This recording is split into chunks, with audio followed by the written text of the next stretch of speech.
Hello again, BookTube. My name's Daniel. Welcome back to my channel, Guilty Feet.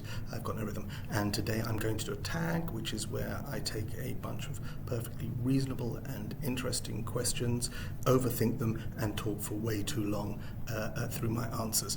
And this is a tag that I was very excited when I first saw it. It's called a little literary tag. It was originated by Mark at Books with Elvis. I saw it. I'd seen some other people do it. I was really waiting for someone to tag me because I've had some thoughts, and then Brian and Bookish very kindly did, so thank you both to Brian and to Mark. And the first question is, Tolkien once said that cellar door is the most beautiful expression in English. What do you think is the most beautiful word or phrase in English or in any language? Well, cellar door I think has lost some of its once euphonious harmony, because it was adopted by a TV production company, Celador, who spell it C-E-L-A-D-O-R, and they chose the name because of whether it was Tolkien or whoever first noticed what a lovely sounding phrase this was. And Celador is actually the production company behind Who Wants to Be a Millionaire, so kind of lost some of its magic. I would say that my favourite words, I think a lot of people have already listed some of the really good ones. Some of my favourite words in English language would be serendipity and serendipitous, just because they trip off the tongue like lolita, and serendipity is such a nice thing as well, so that's a lovely word.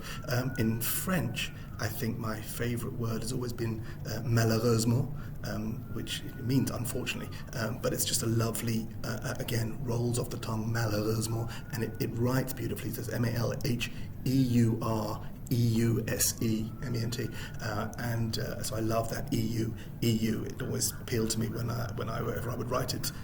I'd usually find some way to insert it into a French essay when I was still studying French and having to pass exams. So that's one of my, I think, my favourite word in French. And without wanting to sound overly mawkish, I guess my favourite word in the English language is probably daddy. And I'm at this weird time in my life right now where I have no one left to call daddy, and my children kind of stopped calling me daddy. My eldest son sometimes would call me daddy. My middle child, my second son, he tends to call me old man, and just, hey old man, how you doing old man, if I call him, what's up old man. My daughter, she sometimes she'll call me dad, but usually when she's calling me, she'll call me Abba, which is dad in Hebrew, and she talks to me in English, but she'll call me Abba, and then carry on with whatever request or that she has or demand of my time. So I kind of, I don't have anyone left to call daddy, and my kids don't really call me daddy, and I kind of miss it. So anyway, what words in English do you find most amusing? Well, for some reason, one of the words I like is gravel. It's just a silly word with 6 letters and gravel, I don't know. Neil Simon, in his play The Sunshine Boys, and it was made into a great movie, if you ever get the chance to see The Sunshine Boys with Walter Matthau and George Burns, it's about 2 old comedians, vaudeville comedians, coming out of retirement one more time, and they talk about what makes something funny, and they talk about words with a k, a hard K sound. A k is a funny consonant, and it's a funny sound for people to hear. And so if you've got, if you're listing out things and you want to make things sound ridiculous, then things with a k sound is good, and that always sort of stuck with me, and I think explains probably the humour behind liberal use of 2 of the most transgressive swear words that people have. The F word, it has a hard k sound at the end of it, and you can really land it, whether it's as part of a portmanteau use of the word or in the something in the middle of something else, or just an exclamation. I tend on this channel not to swear, just to make it more inclusive. But off screen, I would shame a sailor with my liberal use of swear words, so there's the F word with that hard k sound, and then perhaps even more transgressive is the C word, which begins with a hard k sound, in British English at least, it's I don't want to say less offensive, but it's more liberally used than by Americans, who find the word and the use of it thoroughly shocking. I was introduced very early on to Derek and Clive. If any of you are familiar with Derek and Clive, these were two characters played by Peter Cook and Dudley Moore, who had had a career in sort of from university. They were in Oxford together with Jonathan Miller and Alan Bennett, and they did Beyond the Fringe, and that went to America, and they were sort of globally famous in their early 20s. And then Peter Cook and Dudley Moore went off as a double act and did some TV, and famously, if you haven't seen, go look up now the Peter Cook and Dudley Moore sketch where Dudley Moore hops in to audition for the role of Tarzan in a new production. One of the greatest, the funniest sketches that you'll ever see. And as they were famous for doing this, they also then had recorded a series of conversations where they just got together, got very drunk, and did sort of improvised sketches that they'd kind of half thought out, during which they liberally sprinkled the use of the C word, sometimes as a punchline, sometimes as an integral part of the story, particularly a rather obscene and obscure story about Joan Crawford, and it just, as with all things, when they are repeated enough times, they sort of lose their potency, either to shock or to impress. And so the C word kind of became common currency at a certain point in my early 20s, and was often amusing. Apologies if you don't find any of that amusing at all. Have you memorised any poems in full to whip out now and then to impress your friends? If so, which ones? Which of my friends? I don't think you know my friends. See what I did there?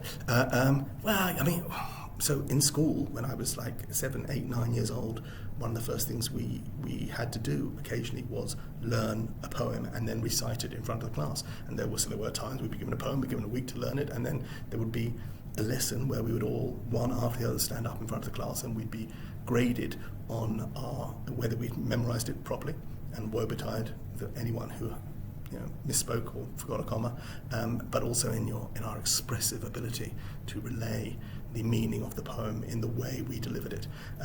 I believe the first one we ever did, which I don't remember the poem, I don't remember any lines from the poem, but was a poem called Five Eyes by Walter de la Mare.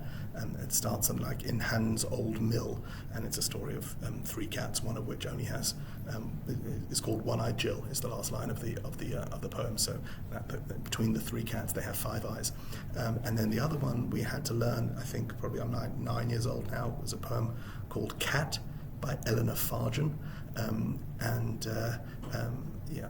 I got a high grade for performing it, and then later in the week, I was called out of some completely different lesson, some maths lesson that I was in, by my teacher, who, believe it or not, was actually called Mr. Flashman, and he pulled me out of one lesson and made me perform it in front of a whole different class because he thought I was very expressive,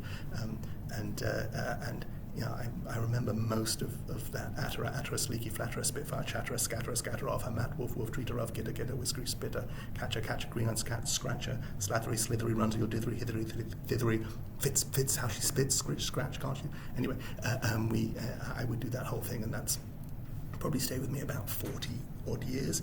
Then later on in school, we did First World War poets when I was about 16, and like everyone else before me and since, was very struck by Rupert Brooke's The Soldier. If I should die, think only this of me, that there's some corner of a foreign field that is forever England. In that rich earth there shall be a richer dust concealed, and so on. And we also did, of course, Wilfred Owen's, I believe, the poem with the gas and ecstasy of fumbling, all about the horrors of the trenches, ending with the old lie, dulce et decorum est pro patria mori. So we did those, and my daughter is a lover of poetry, so she has taught herself most of Rudyard Kipling's If, which is commonly learnt and memorised. If you can fill the unforgiving minute with 60 seconds worth of distance run, etc., as the last stanza. And she has memorised the whole of When I Am Old I Shall Wear Purple by Jenny Joseph, lovely poem, and I love the fact that my 22-year-old daughter is talking about what she'll do and all the ways she will misbehave when she's older. And then one of the ones we love together is Making Cocoa for Kingsley Amis, which is a poem. It was actually that was the title of the collection by Wendy Cope, I think one of her earliest, if not her first collection, and it's a great poem. And the poem is called Making Cocoa for Kingsley Amis. Kingsley Amis is one of the great grand old men of British English literature in the 20th century, father of Martin Amis, who wrote Lucky Jim, etc. Anyway, Making Cocoa for Kingsley Amis. It was a dream I had last week, and some kind of record seemed vital. I knew it wouldn't make much of a poem, but I love the title. I think that's a great poem. Larkin, a lot of Larkin. I can talk endlessly about this. I studied Larkin for my A-levels. Philip Larkin. They fuck you up, your mum and dad. They may not mean to, but they do. They fill you with all the faults they had and add some extra just for you, and so on and so on. Man, hands from misery to man. A lot of Larkin. I'll come back to Larkin at the end. Talking in Bed is another one of his poems from the Whitsun Weddings. Talking in Bed ought to be easiest line. Then Together There goes back so far. An emblem of two people being honest. See, I don't have any friends to impress except you guys. Question 4. Who or what you consider to be an underrated and underappreciated author or book? I don't really think I've spoken about her, but I'm a big long-term fan of Ellen Gilchrist, and his name may not be familiar to many of you.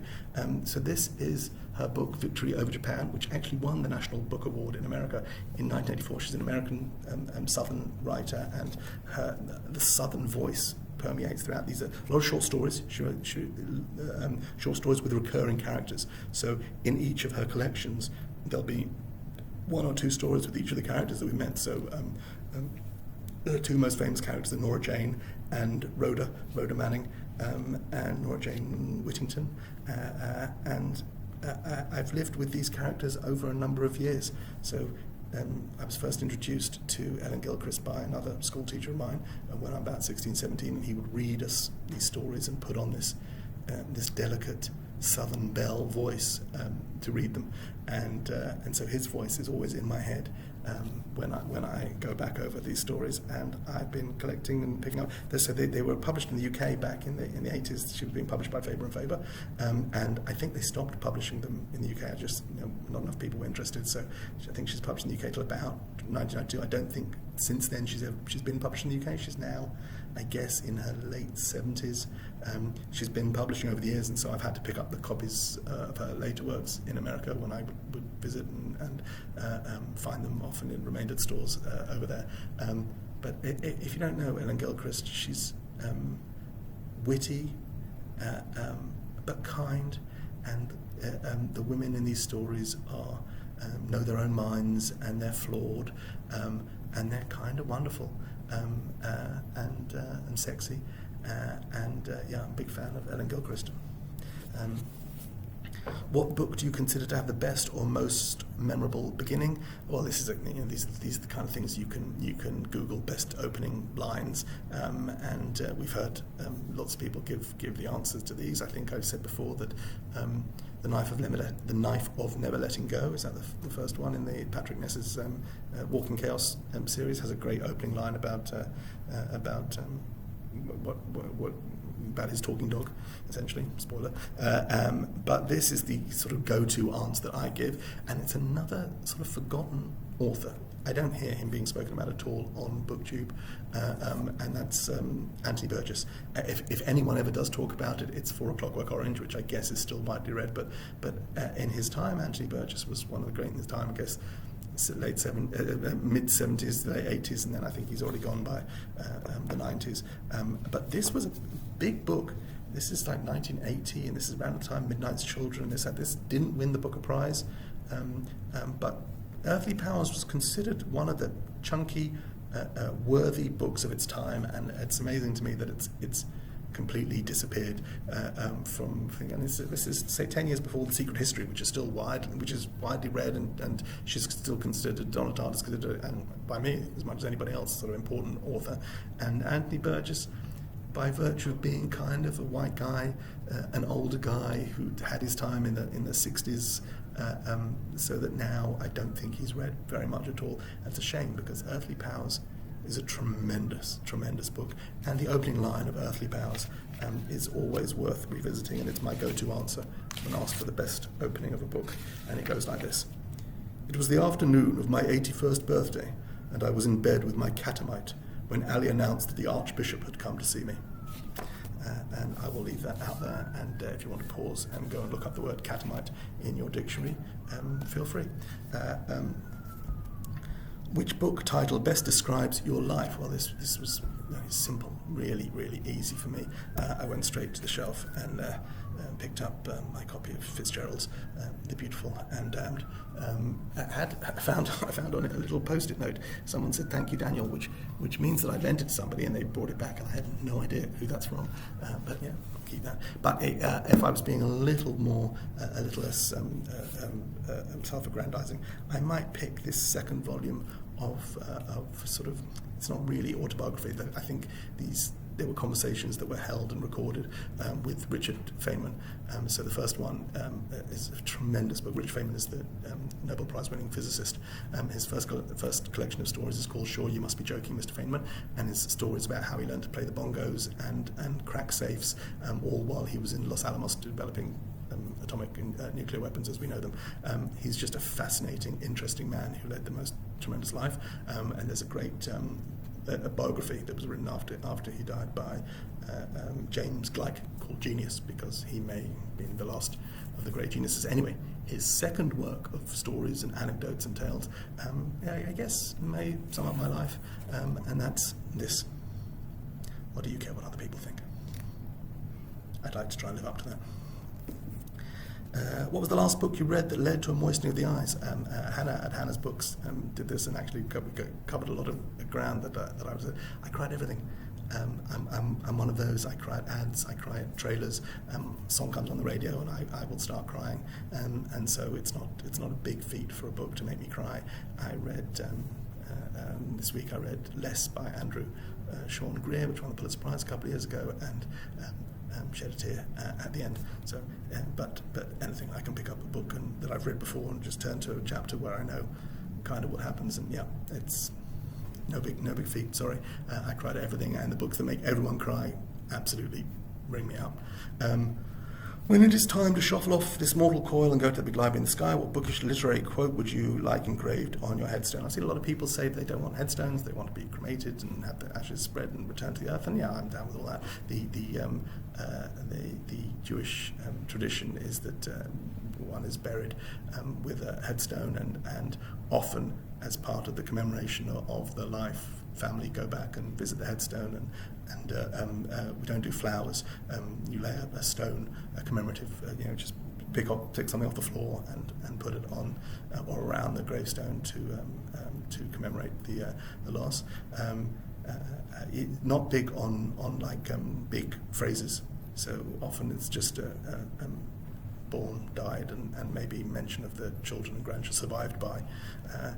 I go back and visit my father's grave occasionally. It's not something there's some people who every year and before Rosh Hashanah they'll go and they'll pay a visit to the cemetery, and it's not something that I miss terribly, because I'm here and my father's buried in London, in Bushy, which is one of the Jewish cemeteries in London. One of the interesting things about the Jewish community is there are a handful, but not like not every synagogue has its own cemetery in the way that churches used to come with a graveyard surrounding it. So there are a limited number of Jewish cemeteries in London, certainly in the UK, and even in London. So a lot of people that I know and that I grew up with, their parents and grandparents are all in the same cemetery, and that's when someone lost someone, that's where we go for a funeral, and that's where we go and set the stone, usually sort of a month or a year after the funeral. So this may sound weird to you, and apologies again. I have had a good friend of mine here in Israel, someone I knew from London way back when, and I've had occasions where I'll get a text and he will be in London with visiting his late mother at her grave in Bushy, and find that my father is 2 or 3 rows over, and he will send me a WhatsApp with a picture of my father's gravestone, and it'll be, so that may sound like a weird thing to you, to get a text from a friend saying, oh look, here's your father's gravestone, but he's done it a couple of times, and now I've done it for him as well when I've been over there, and I go and visit his mum as well. And I find it quite touching. I like seeing, my father's grave has the names of his children, my siblings, and all the grandchildren are listed there as well, and it's quite nice. So my grave, there's unlikely to be a quote on mine. If I was going to do something, again, to go back to Larkin, has a poem called An Arundel Tomb, which talks about an old tomb where 2 people are buried, and in their likenesses are carved on the top of this grave are the 2 people, and they are holding hands, and then he goes into a whole question of whether this is what they meant, and were they really this close in real life, and they've been frozen in time holding hands, and the closing stanza there, and I read it out just when I wanted to remember it, because the last line is maybe what I would want. The stone fidelity they hardly meant has come to be their final blazon, and to prove our almost instinct, almost true, what will survive of us is love. I think that would be a nice thing to have. It's taken a funny turn, this, hasn't it? If you wrote a book and didn't want to use your own name, what name would you use? A suitable pen name? I sort of made my peace. I'm not going to write a book. I did in the late 90s. I worked for an English language publishing house here in Israel, which was publishing educational books. So we had a series of easy reading versions of famous books, so that so for example, I was responsible for taking Huckleberry Finn and editing it so that the words fit vocabulary for non-English speakers of a certain level and a certain type of vocabulary, so I had my name. But the publisher would not allow us to use our real names because he didn't want anyone being recognised except him. So I hid my name as the translator, or not the translator, but the adapter of this book. I used my middle name and my mother's maiden name, and I don't think I'm going to tell you what they are, because I feel like that's kind of how you get my PIN number. I don't know if this whole thing was set up by Marker Books and Elvis to sort of extract personal information, but anyway, that was my pseudonym. Last question. Many literary characters have sidekicks, henchmen. Who would you choose to be your companion on your life adventures? I'm amazed at some of the answers that there have been on this, because if there's one thing that being a husband for 28 years and being a father for 26 years has taught me, it is that I am not the main character. I am the sidekick. I am the hench person, and I'm very proud to play that role for the people who are central in their lives, and I gladly exist on the periphery as a character actor and hench person to them. So any literary superstars that I would like to be their sidekick, pretty much all of them, I guess. That's the best I've got there. I'm sorry it's got a little bit mawkish, but anyway, thank you very much. Spoke way too long, as we're up course. Oh, tagging someone. Yes, she's already been tagged, but I promised her in the tag about tags that I would tag her. So, Margaret Pinard, you are tagged again. Sorry, bye.